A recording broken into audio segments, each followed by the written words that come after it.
Hello student, नमस्कार। मैं हूं नकुल सर। आप देख रहे थे केवल गुरु एंड हरी। बहुत लंबे समय के बाद ये वीडियो लेके आ रहा हूँ। कुछ पर्सनल प्रॉब्लम थी घर में, तो वीडियो लगातार नहीं डाल पाया। जैसा कि मैंने कमिटमेंट किया था आप लोगों से लगातार वीडियो डालते रहने का, तो खैर कुछ प्रॉब्लम थी इसलिए वीडियो नहीं डाल पाया। तो आज से मैं लेके आया हूँ आपके लिए चैप्टर नंबर 5, चैप्टर नंबर 4 तक ऑलरेडी मैं कवर करवा चुका हूँ, ठीक है ना, जिसका लिंक मैंने डिस्क्रिप्शन में दिया हुआ है, आप देख सकते हैं। Chapter wise chapter 1 2 3 4। आज मैं बता रहा हूँ चैप्टर नंबर 5, बाजार संतुलन, व्यष्टि अर्थशास्त्र का चैप्टर नंबर 4। तो लास्ट तक वीडियो देखेंगे। इस चैप्टर को मैं अच्छे से समझाने की कोशिश करूँगा। बाजार संतुलन को पढ़ने से पहले हम पढ़ेंगे बाजार के अर्थ को। व्हाट डू मीन बाय बाजार मीन्स मार्केट। मार्केट क्या होता है, इसके अर्थ को हम दो तरीके से समझ सकते हैं। एक तो साधारण बोलचाल के मामले में और एक अर्थशास्त्र के अर्थ में।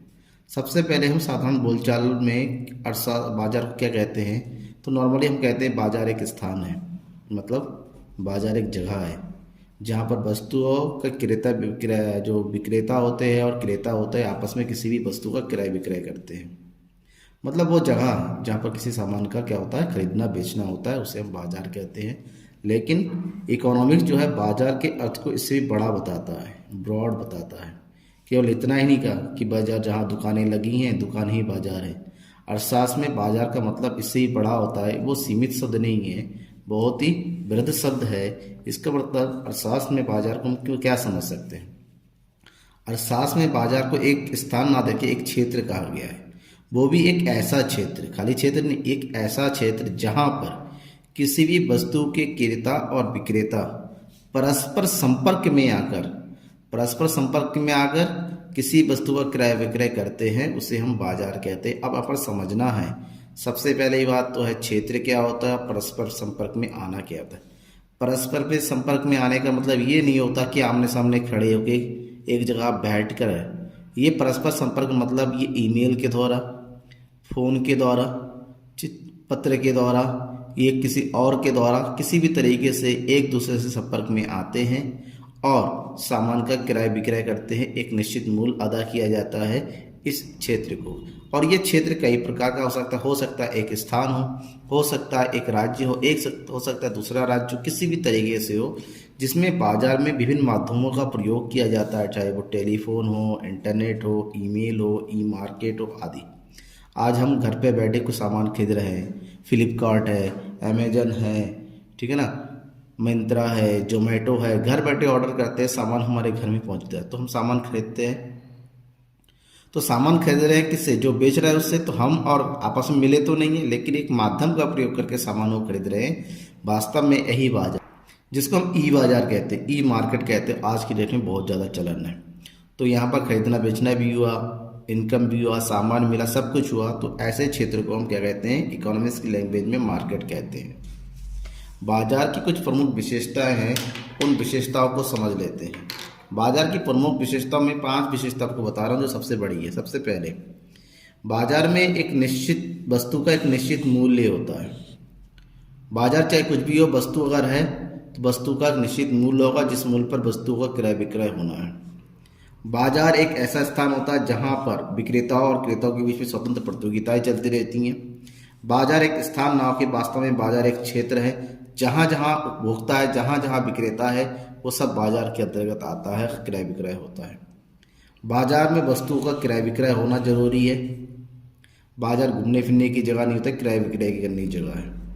बाजार में क्रेता और विक्रेता उपस्थित होते हैं और ये दोनों ही किसी भी वस्तु का क्रय विक्रय की क्रिया को संपन्न करते हैं, ठीक है ना। ये तो हो गया बाजार के अर्थ को।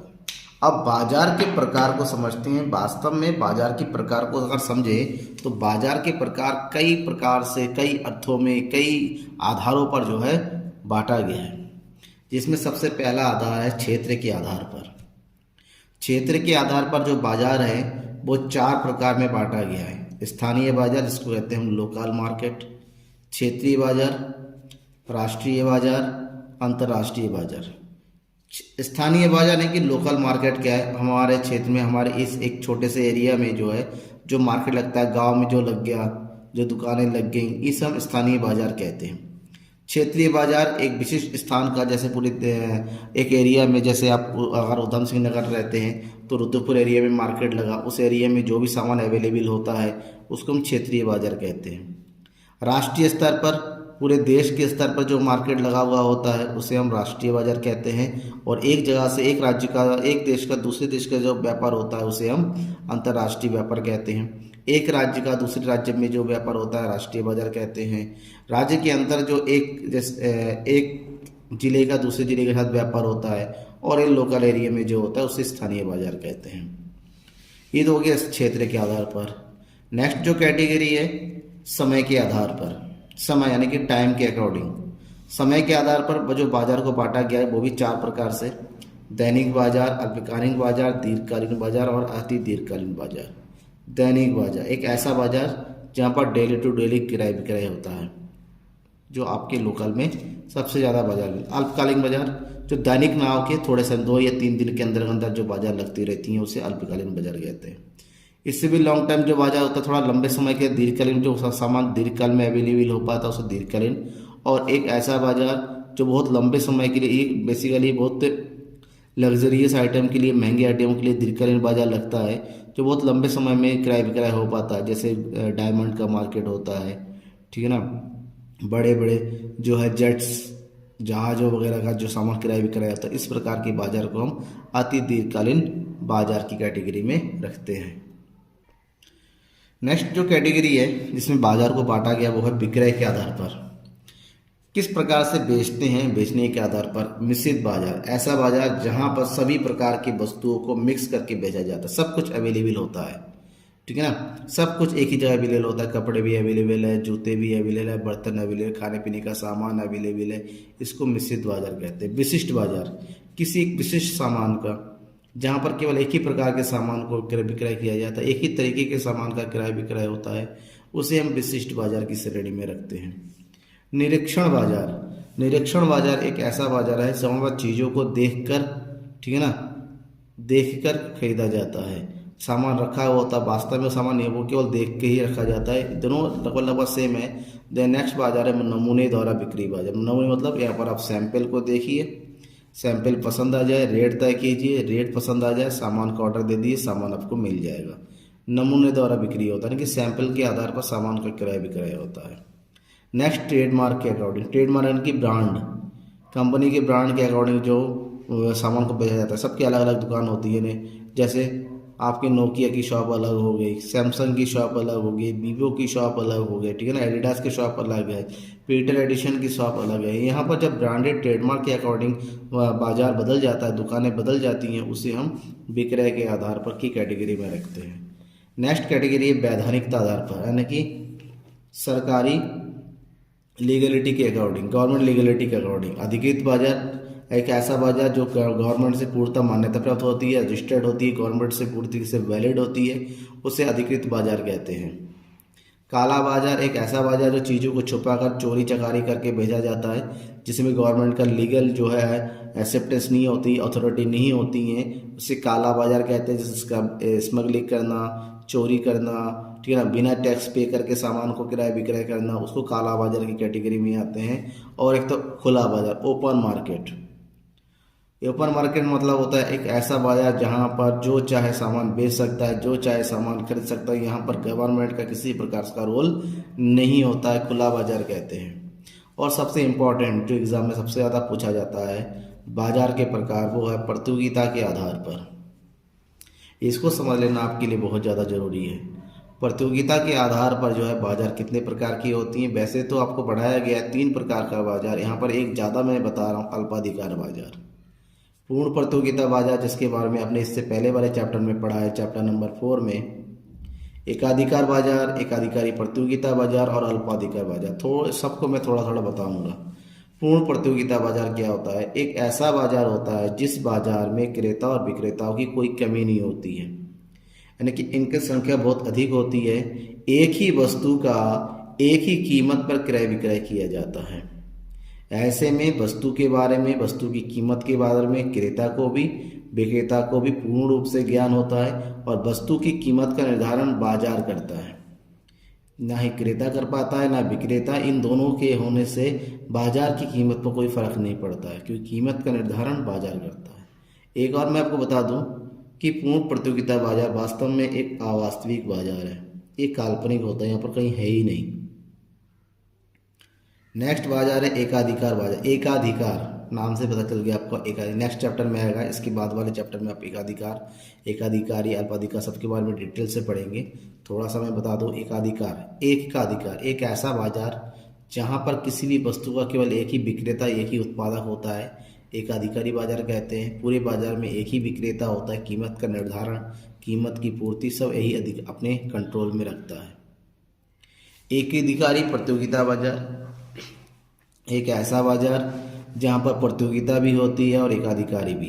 तो एक ऐसा बाजार होता है जहां पर वस्तुओं के विक्रेता अधिक तो होते हैं, लेकिन वो एक सामूहिक ग्रुप बना के काम करते हैं, सामूहिक रूप से काम करते हैं ऐसे बाजार में, ठीक है ना। यहाँ पर बस एक ही प्रकार की वस्तु के कई ब्रांड मिलेगा, उसकी डिजाइन अलग अलग और उनकी वस्तु विविधता पाई जाती है। और नेक्स्ट है अल्पाधिकार। अल्पाधिकार एकाधिकारी प्रतियोगिता का एक रूप है। इसमें अंतर के अल्पाधिकार में एक ही वस्तु के थोड़े विक्रेता होते हैं, वो आपस में इस प्रकार से समूह बनाते हैं कि सबका पूरे बाजार में थोड़े थोड़े हिस्सों पर अधिकार होता है। वो एक दूसरे के हिस्से पर जो है, यहाँ पर प्रतियोगिता बहुत होती है एक दूसरे के मार्केट को बढ़ाने के लिए। बाकी डिटेल में नेक्स्ट चैप्टर में आपको बताऊंगा, वेट करिए नेक्स्ट चैप्टर का वीडियो जाने के लिए। और लास्ट है बिक्री की मात्रा के आधार पर, बेचने की मात्रा, क्वांटिटी के अकॉर्डिंग बाजार जो है दो प्रकार का है, थोक बाजार और फुटकर बाजार। थोक बाजार जहाँ पर सामानों का थोक रूप में थोक रेट पे क्रय विक्रय होता है ज़्यादा करके। फुटकर बाजार जो नॉर्मली हमारा बाजार होता है, एक दो सामान जो ग्राहकों को डायरेक्ट भेजा जाता है। यहाँ पर फैक्ट्री एजेंसी से थोक रेट है, थोक वाले के पास सामान आता है, थोक वाला फुटकर वाले को बेचता है और वहाँ से जो है सामान ग्राहकों के पास जाता है। ये बाजार के रूप हो गए। अब बाजार के रूप होने के बाद बाजार में प्रचलित कीमतों के बारे में भी थोड़ा सा पढ़ लेते हैं। कीमतों के बारे में पढ़ेंगे तो सबसे पहले हम पढ़ना होगा बाजार कीमत। क्या है बाजार कीमत? वास्तव में बाजार कीमत यानी कि बाजार मूल्य क्या है? बाजार मूल्य एक ऐसा मूल्य होता है जो अति अल्पकाल, बहुत ही कम समय के लिए बाजार में उपस्थित होता है, यानी कि इसका मूल्य परिवर्तित होता रहता है, ठीक है ना, बदलता रहता है। अल्पावधि जैसे 1 घंटा, 1 दिन, 1 सप्ताह, 1 माह, इस प्रकार का मूल्य होता है। किसी भी वस्तु का मूल्य आप मार्केट में गए, आपने जो तय कर लिया, दे दिए, चलिए आए, वो बाजार मूल्य हो गया। जिस कीमत पर आप वस्तु को खरीदते हैं या जिस कीमत पर वस्तु विक्रेता बेचता है उसे हम बाजार मूल्य कहते हैं। ये बहुत कम समय के लिए निर्धारित होता है, निर्धारित हो गया, बदल भी सकता है थोड़े टाइम के लिए। अब बाजार मूल्य की कुछ विशेषताएं होती हैं, अगर विशेषताओं को जान लिए। सबसे पहले बाजार मूल्य वास्तव में बाजार में क्या होता है, प्रचलित होता है, ठीक है ना, लोगों के सामने होता है। लोगों को जिस मूल्य पर सामान मिलता है उसे ही हम बाजार मूल्य कहते हैं। बाजार मूल्य, इसका सीमांत लागत, उत्पादन व्यय से कोई प्रत्यक्ष संबंध नहीं होता है। बाजार मूल्य का कोई संबंध नहीं होता है, ना ही सीमांत लागत से, ना उत्पादन व्यय से। बाजार का इससे कोई संबंध नहीं है। बाजार में जिस सामान पर बेचा जाना होता है, जो तय होता है, उसी सामान पर बेचा जाता है। बाजार मूल्य सामान्य मूल्य से आसपास, जो सामान्य मूल्य है, यानी कि जो बाजार द्वारा मांग और पूर्ति द्वारा निर्धारित मूल्य होता है, उसके आसपास ही ये चलता रहता है। किस प्रकार से, मैं आपको थोड़ा सा बता दूं यहाँ पर दिखा के। जो बाजार मूल्य होता है, सामान्य मूल्य बेसिक हम मानते हैं कि स्थिर रहता है, ये जो है सामान्य मूल्य है।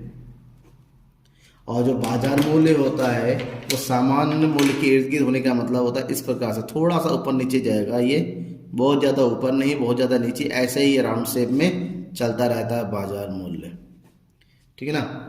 नेक्स्ट, इस बाजार मूल्य में ध्यान रखना, मांग पक्ष ज़्यादा सक्रिय होता है, पूर्ति पक्ष निष्क्रिय होता है। मांग पक्ष का मतलब वहाँ पर डिमांड के अकॉर्डिंग, सामान की डिमांड बहुत ज़्यादा है, सामान की कीमत बढ़ जाएगी। सामान की डिमांड जो है कम है तो उसकी कीमत भी घट, यानी कि पूर्ति पक्ष पर ज़्यादा फोकस नहीं पड़ता है और मांग डिमांड पर ज़्यादा डिपेंड करता है ये, ठीक है ना। और यहाँ पर मांग और पूर्ति का जो संतुलन होता है वो अस्थायी होता है, वो बदलता रहता है, ऊपर नीचे होता रहता है। नेक्स्ट, सामान्य मूल्य, जिसको भी नहीं पढ़ता। सामान्य मूल्य दीर्घ अवधि के लिए होता है, इसलिए स्थिर मूल्य माना जाता है, जो सीधा होता है, एक बार तय हो गया, उसमें परिवर्तन संभव नहीं होता है। मांग और पूर्ति द्वारा दीर्घकालीन संतुलन सामान्य मूल्य कहता है, यानी कि मांग और पूर्ति के द्वारा जो दीर्घकाल में संतुलित हो जाता है लंबे अवधि के लिए, उसे सामान्य मूल्य कहते हैं। और सामान्य मूल्य उस मूल्य पर निर्धारित होता है जहाँ पर मांग और पूर्ति आपस में बराबर हो। सामान्य मूल्य के बारे में प्रोफेसर मार्शल ने कहा था कि सामान्य मूल्य वह कीमत है जो बाजार में उस स्थिति में प्रचलित होने की प्रवृत्ति प्रकट करती है जिसमें मांग और पूर्ति शक्तियों के परस्पर एक दूसरे के समान होने का पूरा समय मिल जाता है। मतलब एक ऐसी स्थिति जहां पर किसी वस्तु की मांग और वस्तु की पूर्ति एक दूसरे के समान होती है, उस मूल्य को हम बाजार मूल्य कहते हैं। इसको मैं आगे और थोड़ा डिफाइन करूंगा विद ग्राफ। बाजार मूल्य की कुछ विशेषताएं हैं। बाजार मूल्य की सबसे पहली विशेषता है ये एक दीर्घकालीन संतुलित मूल्य होता है जिसमें शीघ्र परिवर्तन नहीं होता है, ठीक है ना। ये इसकी निर्धारण मांग और पूर्ति के द्वारा होती है। अस्थायी मूल्य होता है। इसमें बाजार मूल्य के अलावा के उल्टा पूर्ति पक्ष ज़्यादा महत्वपूर्ण होता है मांग पक्ष की तुलना में। और ये काल्पनिक मूल्य होता है जो कल्पना में चलता रहता है, ठीक है ना। ये वर्चुअल ही होता है, एक्चुअली मार्केट में इस मूल्य पर क्रय विक्रय नहीं होता है। अब बात कर लेते हैं बाजार संतुलन की। बाजार संतुलन क्या है? बाजार संतुलन बाजार की एक ऐसी स्थिति होती है जहां पर किसी भी वस्तु की एक विशेष कीमत पर, एक निश्चित कीमत पर वस्तु की मांग और वस्तु की पूर्ति आपस में बराबर हो जाती है। यानी कि इस स्थिति में वस्तु की मांग और उसकी पूर्ति आपस में बराबर हो जाए, ऐसी स्थिति को बाजार संतुलन कहते हैं। और इस संतुलन पर निर्धारित कीमत को संतुलित कीमत और निर्धारित मात्रा को संतुलित मात्रा कहते हैं। पूर्ण प्रतियोगिता की अगर हम बात करें कि पूर्ण प्रतियोगिता में बाजार संतुलन का निर्धारण कैसे होता है, जो सबसे इम्पोर्टेंट क्वेश्चन एग्जाम में पूछा जाता है, तो प्रोफेसर मार्शल के अकॉर्डिंग पूर्ण प्रतियोगिता में बाजार संतुलन का निर्धारण उस बिंदु पर होता है जिस बिंदु पर उस वस्तु की मांग और पूर्ति आपस में समान हो। एक एग्जाम्पल के साथ समझिए। वस्तु की कीमत है, वस्तु की मांग है, वस्तु की पूर्ति है। वस्तु की कीमत आपको पता है, वस्तु की कीमत जैसे जैसे घटती चली जाती है, वस्तु की मांग बढ़ती चली जाती है। वस्तु की कीमत जैसे जैसे घटती चली जाती है, वस्तु की पूर्ति भी घटती चली जाती है। तो ऐसे में कीमत 5 पर वस्तु मांग 10, वस्तु की पूर्ति 50, ठीक है ना। अब ये बढ़ना है और ये घटना है। एक ऐसा बिंदु जिस कीमत पर वस्तु की मांग और वस्तु की पूर्ति, देखिए वस्तु की कीमत जब 3 है तो वस्तु की मांग और वस्तु की पूर्ति दोनों आपस में यहाँ पर क्या है? बराबर, यानी कि डी डी इक्वल टू क्या हो गया? S S. तो इस बिंदु को हम क्या कहेंगे? बाजार संतुलन के बिंदु। जबकि इस स्थिति में जो वस्तु की मांग है वो कम है और पूर्ति अधिक है, इसलिए इसको बोलते हैं हम आधिक्य पूर्ति। और यहाँ पर वस्तु की मांग ज़्यादा है, यानी कि मांग ज़्यादा है और पूर्ति कम है, इसे हम बोलते हैं आधिक्य मांग, ठीक है ना। दोनों की स्थिति को हम थोड़ा ग्राफ के थ्रू समझें तो अगर हमने ग्राफ बनाया, यहाँ पर देखिए ये ग्राफ है, तो सबसे पहले इस ग्राफ पे हम बनाते हैं मांग वक्र।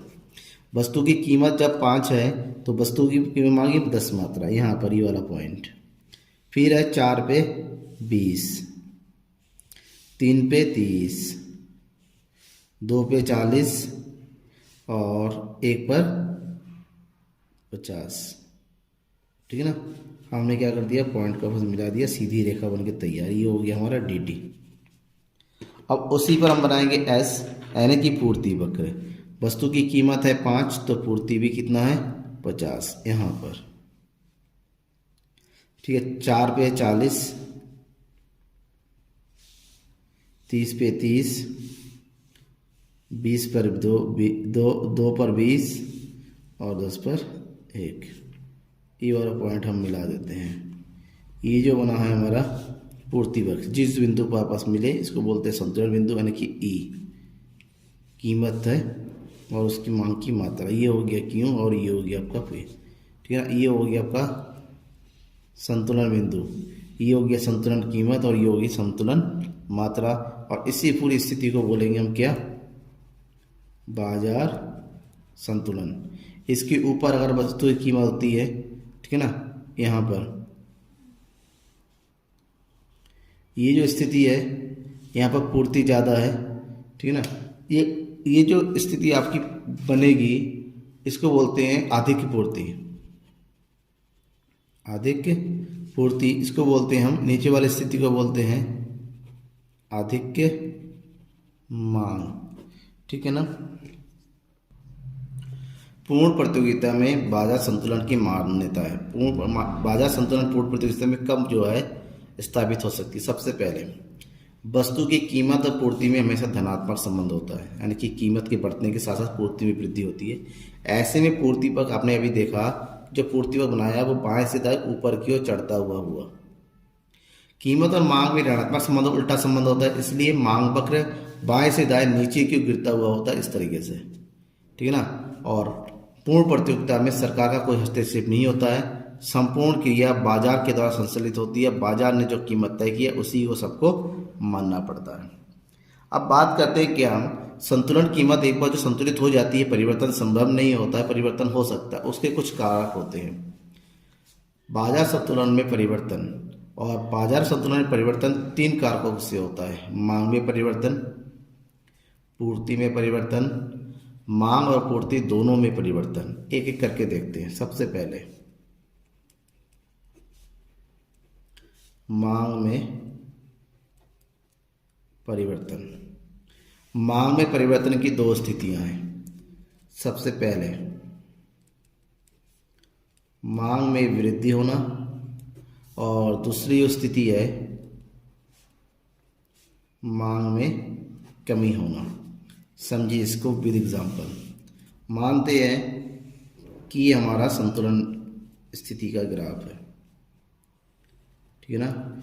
एस एस और ये हो गया डी डी, मतलब मांग वक्र और पूर्ति वक्र। ई हो गया पी, ये हो गया हमारा क्यू 0। ये हमारा संतुलन बिंदु है ई। अब कहा गया है कि मांग में वृद्धि हो रही है। मांग में केवल मांग में वृद्धि, यहाँ पर पूर्ति से कोई मतलब नहीं है। मांग में वृद्धि होने का मतलब होता है मांग वक्र का ऊपर की ओर खिसक जाना, यहाँ पर आ जाना। हमारा मांग वक्र यहाँ हो गया, पूर्ति में कोई परिवर्तन नहीं हुआ। जब पूर्ति में कोई परिवर्तन नहीं होता है, नो चेंज इन सप्लाई, तो ऐसे में हमारा अगर केवल डिमांड बढ़ जाए, तो आपको ध्यान में ये रखना है केवल डिमांड के बढ़ने से अगर पूर्ति में कोई परिवर्तन नहीं होता है तो कीमत में वृद्धि हो जाती है। क्या हो जाती है? कीमत में वृद्धि हो जाती है। ये स्थिति हो जाएगी। ठीक है ना। ऐसे में क्या होगा आपका संतुलन कीमत में वृद्धि। ध्यान रखना आप चीज। तो संतुलन का स्तर ऊपर की ओर बढ़ जाएगा। दूसरी स्थिति अगर मांग में कमी हो, यहाँ पर भी सेम एग्जांपल का साथ देखिए आप। अगर मांग में कमी हो, ये हो गया आपका संतुलन का बिंदु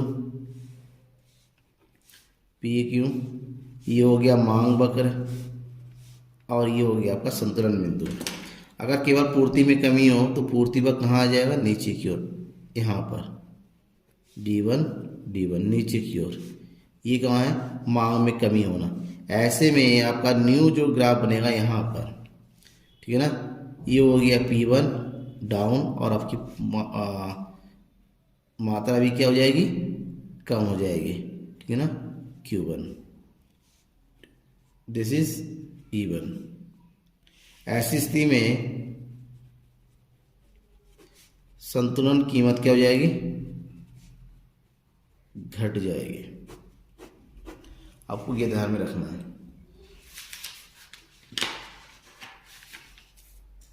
नेक्स्ट कंडीशन है केवल पूर्ति में परिवर्तन होना। नंबर 2,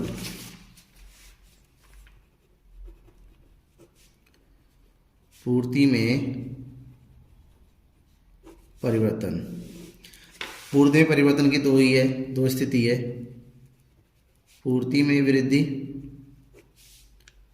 और पूर्ति में कमी। सबसे पहले अगर पूर्ति में वृद्धि देखें तो संतुलन का स्थिति बना लेते हैं।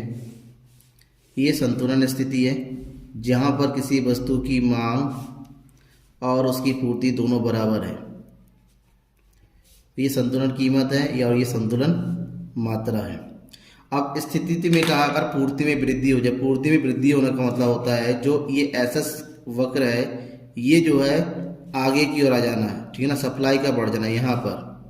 तो यहाँ पर अगर बढ़ जाएगी, पूर्ति में वृद्धि हो रही है, मांग अपनी जगह पर है, तो ऐसे में जो वस्तु की कीमत है वो नीचे की ओर खिसक जाती है, कि माइनस में आ जाती है, ठीक है ना। और न्यू संतुलन बिंदु यहाँ पर हो जाएगा, ठीक है ना। ऐसे में वस्तु की जो कीमत है वो क्या हो जाएगी, घट जाती है। ध्यान में रखना है आपको इस पॉइंट को। और दूसरी स्थिति में ये हो गया संतुलन बिंदु,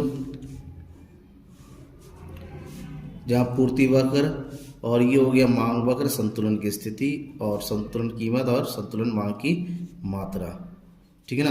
अब ऐसे में अगर कहा जाए पूर्ति में कमी हो जाए, यानी कि पूर्ति वक्र ऊपर की ओर चढ़ जाए यहाँ पर, तो पूर्ति में कमी होने का मतलब ये हुआ कि मांग का ज़्यादा हो जाना, तो ऐसे में वस्तु की कीमत ऑटोमेटिक ऊपर की ओर बढ़ेगी, जस्ट लाइक दिस, ठीक है ना।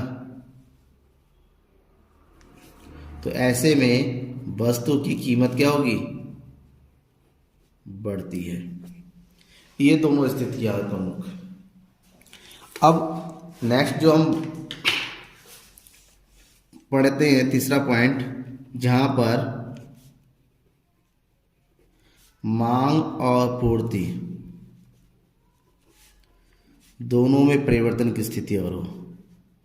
मांग और पूर्ति दोनों में अगर परिवर्तन की स्थिति है तो इसकी तीन प्रमुख स्थितियां बन जाती है। सबसे पहले स्थिति, मांग में अधिक परिवर्तन और पूर्ति में परिवर्तन, यानी कि मांग में परिवर्तन ज़्यादा हो और पूर्ति में परिवर्तन कम हो। कैसे, देखिए, ये स्थिति है आपकी संतुलन की, ये संतुलन की स्थिति है पी क्यू, ये आपकी पूर्ति वक्र है और ये मांग वक्र है, ये संतुलन है। अब अगर मान लीजिए जितने भी पूर्ति में परिवर्तन हो रहा है, पूर्ति में अगर इतना ही परिवर्तन हो, अगर बढ़ जाए, ठीक है ना, बढ़ रहा है और डिमांड उसकी तुलना में ज़्यादा बढ़ रहा है, इस तरह से यहाँ पर देखिए उसकी तुलना में ज़्यादा बढ़ रहा है, तो न्यू जो है दोनों में वृद्धि हो रही है, तो ई वाला पॉइंट होगा, ठीक है ना। अगर दोनों अगर बढ़ता है तो इस स्थिति में तो वस्तु की कीमत भी बढ़ेगी और मात्रा में भी वृद्धि होगी, ठीक है ना। तो ऐसी स्थिति में क्या होगा, कीमत में वृद्धि। दूसरा, इसी में दूसरा का ग्राफ बनाते हैं, वृद्धि का देख लिया, डी डी एस एस संतुलन बिंदु। अगर हम बात करते हैं अब कमी की, ये तो वृद्धि की बात कर ली, अगर कमी हो, सप्लाई में भी कमी हो और सप्लाई की तुलना में मांग में ज़्यादा कमी हो, इस तरह से ये एस एस हो गया और हो गया डी डी।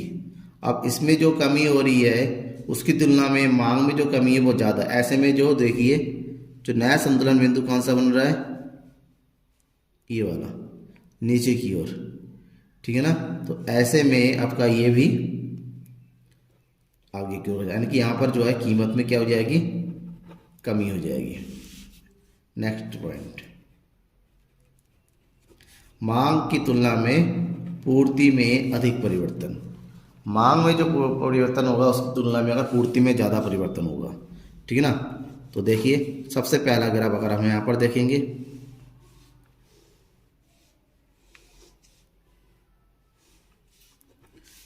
ये सामान्य स्थिति है, मांग वक्र, पूर्ति वक्र। मांग की तुलना में पूर्ति में ज़्यादा परिवर्तन, वृद्धि की स्थिति है, ये पूर्ति में वृद्धि हो रही है और ये मांग में वृद्धि हो रही है, ठीक है ना, ये मांग में वृद्धि हो रही है। तो मांग की तुलना में पूर्ति में ज़्यादा वृद्धि है, तो ऐसी स्थिति में जो न्यू संतुलन बिंदु है इस प्रकार से बनेगा, वस्तु की कीमत क्या हो जाएगी, इसकी घट जाएगी, ठीक है ना, वस्तु की कीमत क्या हो जाएगी, कमी आ जाएगी। ठीक उल्टा दूसरी स्थिति जो बनेगी, सेकेंड पॉइंट,